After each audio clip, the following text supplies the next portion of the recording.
கூட்ட நெரிசலில் சிக்கி உயிரிழந்த 39 பேரில் 10 குழந்தைகளும் அடங்குவர். இதில் 5 ஆண் குழந்தைகள் 5 பெண் குழந்தைகள் உயிரிழந்திருப்பதாக தெரிவிக்கப்பட்டுள்ளது. உயிரிழந்த குழந்தைகளின் பெற்றோர்கள் மற்றும் உறவினர்கள் கதறி துடிக்கும் காட்சிகள் பார்ப்பவர் நெஞ்சை உழுக்குகிறது.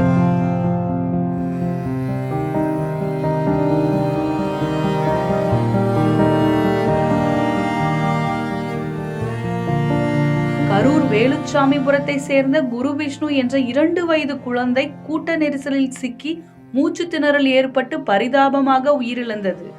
உடலை கையில் ஏந்தியபடி எப்படியாவது தன் குழந்தையை காப்பாற்றும்படி குருவிஷ்ணுவின் தந்தை கதறியது கல் நெஞ்சத்தையும் கலங்கச் செய்யும்.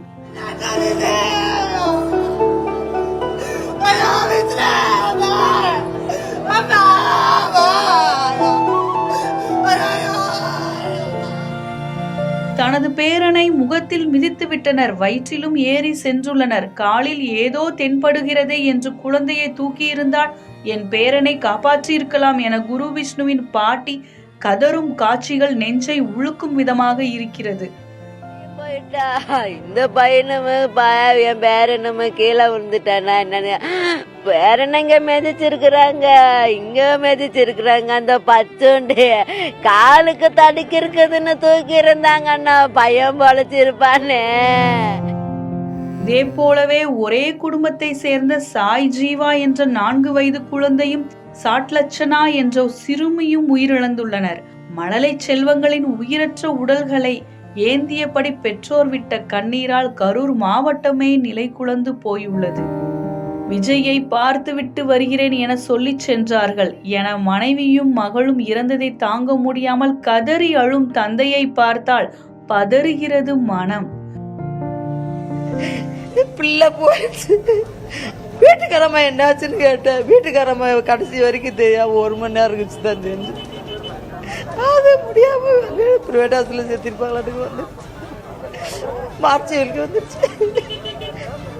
வீட்டுக்காரம்மா இழந்து பிள்ளை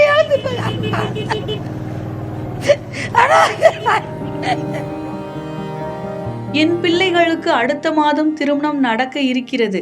மகனுடன் மகளும் மாப்பிள்ளையும் சென்றனர். ஆனால் மகன் வந்துவிட்டான், என் மகளும் மாப்பிள்ளையும் இறந்து விட்டனர் என கதரும் தாயின் கண்ணீரை பார்த்தால் பதறுகிறது நெஞ்சம். அடுத்த மாசம் கல்யாணம்பா, போயிட்டாங்கப்பா. இதுக்கெல்லாம் என்ன சொல்றது? அடுத்த வாரம் கல்யாணம், 2 பேத்துக்கு அடுத்த மாசம் கல்யாணம். ஒரே குடும்பத்துல 2 பேத்துக்கு அடுத்த மாசம் கல்யாணம். எத்தனை வயசு இருக்கு? 23. 2 பேருக்கு. கரூர் தாந்தோன்றி மலை சிவசக்தி நகரை சேர்ந்தவர் ஹேமலதா மற்றும் அவரது 2 மகள்கள் கூட்ட நெரிசலில் சிக்கி உயிரிழந்துள்ளனர். ஒரே குடும்பத்தை சேர்ந்த 3 பேர் உயிரிழந்திருப்பது பெரும் சோகத்தை ஏற்படுத்தியுள்ளது.